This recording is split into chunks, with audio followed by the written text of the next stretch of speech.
அஸ்ஸலாமு அலைக்கும். Hey all, எல்லோரும் எப்படி இருக்கீங்க? அல்ஹம்துலில்லாஹ் நாங்கள் ரொம்பவே நல்லா இருக்கோம். இன்றைக்கி வீடியோ இஃப்தாருக்கு அப்புறம்லேருந்து என்னோடய ரொட்டீனை வந்து ஷேர் பண்ணிக்கிறேன். ஸோ வீடியோ இன்ட்ரெஸ்டிங்காக இருக்கும், ஸ்கிப் பண்ணாமல் ஃபுல்லாக பாருங்கள். அண்ட் நீங்கள் இப்போ தான் என்னோடய சேனலை ஃபர்ஸ்ட் டைமாக பார்க்குறீங்கன்னா சப்ஸ்கிரைப் பண்ணிவிட்டு வீடியோ பாருங்கள், எனக்கு ரொம்ப மோட்டிவாக இருக்கும். ஸோ இப்போ வாங்க வீடியோக்குள்ளே போகலாம். இஃப்தார் முடிச்சுட்டு கிச்சன்லாம் க்ளீன் பண்ணிவிட்டு தராவி தொழுவை கிளம்பியாச்சு. ஸோ இங்கே தராவிக்கு வந்து 8:45 to 9:45 தான். தொழுவிட்டு வந்ததுக்கப்புறம் தான் சஹர் சாப்பாடு செய்ய ஸ்டார்ட் பண்ணியிருந்தேன். ஸோ இன்றைக்கி வந்து சிக்கன் தான் வாங்கி வச்சுருந்தாங்க.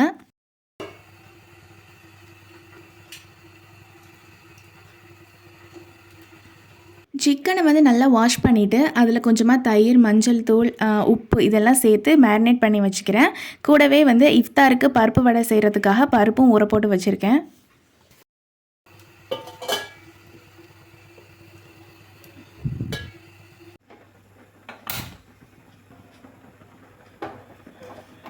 இன்றைக்கி நான் மண் சட்டியில் தான் வந்து குக் பண்ண போகிறேன். ஸோ கழுவிட்டு நல்லா காய வச்சுக்கிட்டேன். இந்த சிக்கன் ரெசிபி பண்ணுறதுக்கு வெறும் 15 மினிட்ஸ் இருந்தாலே போதும். டேஸ்ட் வந்து அல்டிமேட்டாக இருக்கும். ஸோ குக் பண்ண முன்னாடி ரெசிபிக்கு தேவையான வெங்காயத்தை வந்து நல்லா குட்டி குட்டியாக சாப் பண்ணிவிட்டு 2 தக்காளியை மிக்சியில் போட்டு நல்லா பியூரே பண்ணி எடுத்து வச்சுக்கிட்டேன்.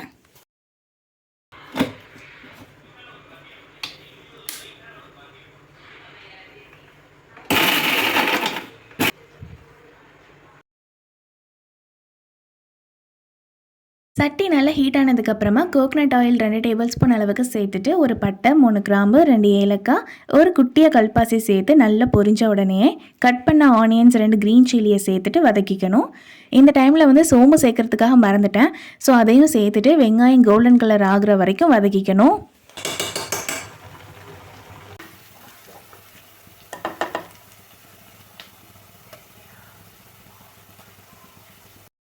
வெங்காயம் இந்த அளவுக்கு வதங்கினதுக்கப்புறமா 2 டீஸ்பூன் அளவுக்கு இஞ்சி பூண்டு பேஸ்ட் சேர்த்துட்டு இஞ்சி பூண்டோட பச்சை வாசனை போகிற அளவுக்கு நல்லா வதக்கிக்கணும். இப்போ 1 டீஸ்பூன் அளவுக்கு Kashmiri red chilli powder, 1/2 teaspoon மஞ்சள் தூள், 1 டீஸ்பூன் அளவுக்கு சில்லி பவுடர் சேர்த்துட்டு இந்த ரெசிபிக்கு தேவையான அளவுக்கு உப்பு சேர்த்து நல்லா மிக்ஸ் பண்ணி கொடுத்துக்கணும். எண்ணெய் பிரிஞ்சு வந்ததுக்கப்புறமா பியூரே பண்ணி வச்சுருந்த டொமேட்டோவை சேர்த்துட்டு நல்லா வதக்கிக்கணும்.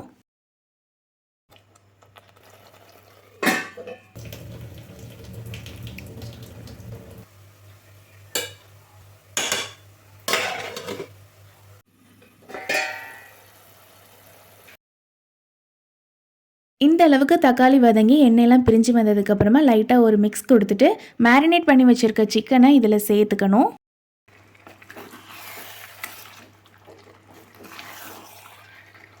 சிக்கன் எல்லாத்தையும் ஆட் பண்ணதுக்கப்புறமா பேஸ் கூட சேர்த்து நல்லா மிக்ஸ் பண்ணிக்கணும். 1 நிமிஷமாவது நல்லா மிக்ஸ் பண்ணிக்கிட்டால் டேஸ்ட் வந்து நல்லாயிருக்கும். தண்ணி எதுவும் சேர்க்காம ஒரு 5 மினிட்ஸ்க்கு மூடி போட்டு மூடிட்டேன். ஸோ நம்ம சேர்த்த தயிர்லேருந்தும் சிக்கன்லேருந்தும் தண்ணி விடும். அது போக அந்த கிரேவிக்கு தேவையான அளவுக்கு தண்ணி சேர்த்துட்டு உப்பு காரம் எல்லாம் கரெக்டாக இருக்கான்னு பார்த்துட்டு தேவையான ஆட் பண்ணிவிட்டு மூடி போட்டு மூடி ஒரு 10 மினிட்ஸ்க்கு வந்து வேக வச்சுக்கலாம். இப்போ பருப்பு வடைக்கு மாவு அரைக்கிறதுக்காக 3 காஞ்ச மிளகாய், 1 டீஸ்பூன் அளவுக்கு சோம்பு, ஒரு 5 பல் பூண்டு சேர்த்துட்டு நல்லா அரைச்சி எடுத்துக்கணும்.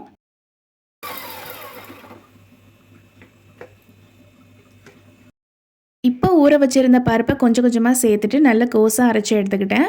ஸோ கோஸாக அரைச்சா தான் அந்த வடையோட டெக்ஸ்சர் வந்து ரொம்ப சூப்பராக இருக்கும்.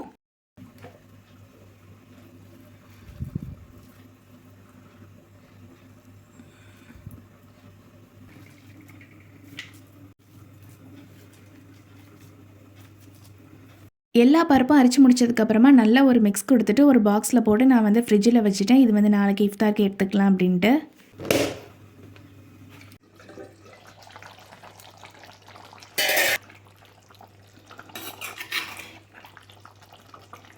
இப்போ சிக்கன் நல்லாவே வந்து வெந்துருச்சு. இந்த டைமில் 1 டீஸ்பூன் அளவுக்கு பெப்பர் பவுடர், 1/2 டீஸ்பூன் அளவுக்கு சீரகத்தூள் அண்ட் 1/2 டீஸ்பூன் அளவுக்கு கரம் மசாலா சேர்த்துட்டு நல்லா மிக்ஸ் கொடுத்துட்டு லாஸ்ட்டில் கொஞ்சமாக கசூரி மேத்தியை நல்லா க்ரஷ் பண்ணிவிட்டு ஆட் பண்ணிவிட்டு கொஞ்சமாக மிக்ஸ் கொடுத்துட்டு மூடி போட்டு மூடிட்டு ஸ்டவ் ஆஃப் பண்ணிட்டேன். ஸோ அவ்வளோதான், கறி ரெடி ஆயிருச்சு.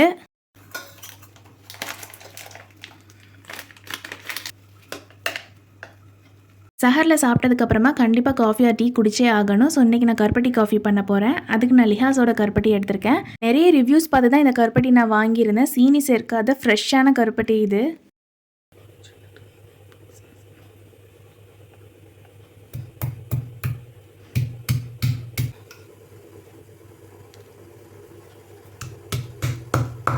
ஆக்சுவலாக இந்த கருப்பட்டி வாங்குறதுக்கான மெயின் ரீசனே நானும் என்னோடய ஹஸ்பண்டும் சேர்ந்து கருப்பட்டி காஃபி குடிக்கிறதுக்காக ஒரு ஸ்பாட்டுக்கு போவோம். அது வந்து கொஞ்சம் லாங். ஸோ அதே டேஸ்ட் கொண்டு வரணும்னா ஃப்ரெஷ்ஷான கருப்பட்டி வேணும். அப்போ தான் இந்த லிஹாஸ் கருப்பட்டி பற்றி தெரிஞ்சு ஆர்டர் பண்ணியிருந்தேன். நான் அந்த ஸ்பாட்டில் குடித்த காஃபியை விடவே இந்த கருப்பட்டியில் பண்ணுற காஃபி அவ்வளோ சூப்பராக இருந்துச்சு. இது ப்ரமோஷன்லாம் கிடையாது. என்னோடய சொந்த காசை போட்டு நான் வாங்கி எக்ஸ்பீரியன்ஸ் பண்ணதை உங்ககிட்ட ஷேர் பண்ணிக்கிறேன். மேபி இது உங்களுக்கு தேவைப்பட்டுச்சு அப்படின்னா நான் ஸ்க்ரீனில் நம்பர் கொடுக்குறேன். வேணுங்கிறவங்க செக் பண்ணி பார்த்து வாங்கிக்கோங்க.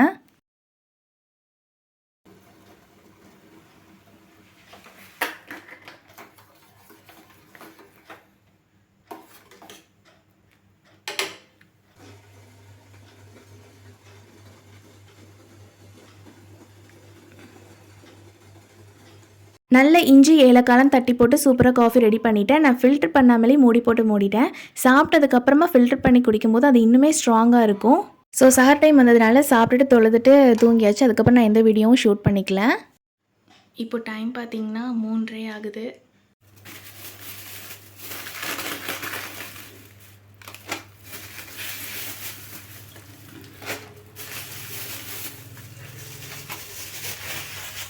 ஸோ இன்றைக்கி இஃப்தாருக்கு வந்து இளநீ கடப்பாசி தான் பண்ண போகிறேன். என்னோடய ஹஸ்பண்ட் கிட்ட சொல்லி இளநியை உடச்சி வாங்கிட்டு வர சொல்லியிருந்தேன். ஸோ தட் எனக்கு வேலை ஈஸியாக இருக்கும். ஸோ அவங்களுமே அதே மாதிரி உடச்சி இளநீ தனியாக வழுக்க தனியான்னு வாங்கிட்டு வந்துட்டாங்க. இப்போ இளநீ கடப்பாசி பண்ணுறதுக்காக 250 ml அளவுக்கு வாட்டர் எடுத்திருக்கேன்.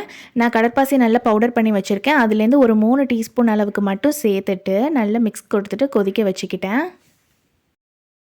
அது கரைஞ்சி வர டைம்லேயே நைட்டு பருப்பு வடைக்கு ரெடி பண்ணி வச்ச மாவுக்கு வெங்காயம், பச்சை மிளகாய், கருவேப்பிலை எல்லாமே சேர்த்துட்டு நல்லா மிக்ஸ் கொடுத்து வச்சுக்கிட்டேன்.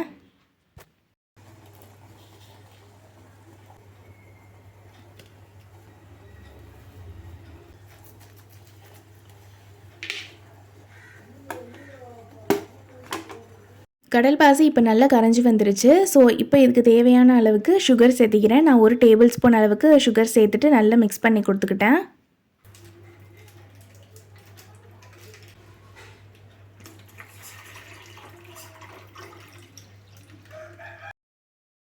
என்னோடய ஹஸ்பண்ட் வந்து 3 இளநீ வாங்கிட்டு வந்திருந்தாங்க. நான் அதுலேருந்து 2 இளநீ மட்டும் சேர்த்துக்கிட்டேன். கூடவே ஃப்ளேவருக்காக வனிலா எசன்ஸ் சேர்த்துட்டு கடல்பாசி கூட இளநியை சேர்த்ததுக்கப்புறமா ரொம்ப நேரம் கொதிக்க வைக்கக்கூடாது.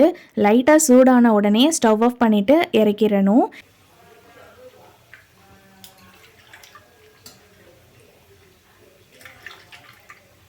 கடப்பாசி செட் பண்ணுற பவுலில் ஊற்றிட்டு கூடவே மேலே வந்து அந்த இளநியோட வழுக்கையுமே வந்து சேர்த்துட்டு ஃப்ரிட்ஜில் வச்சுட்டேன்.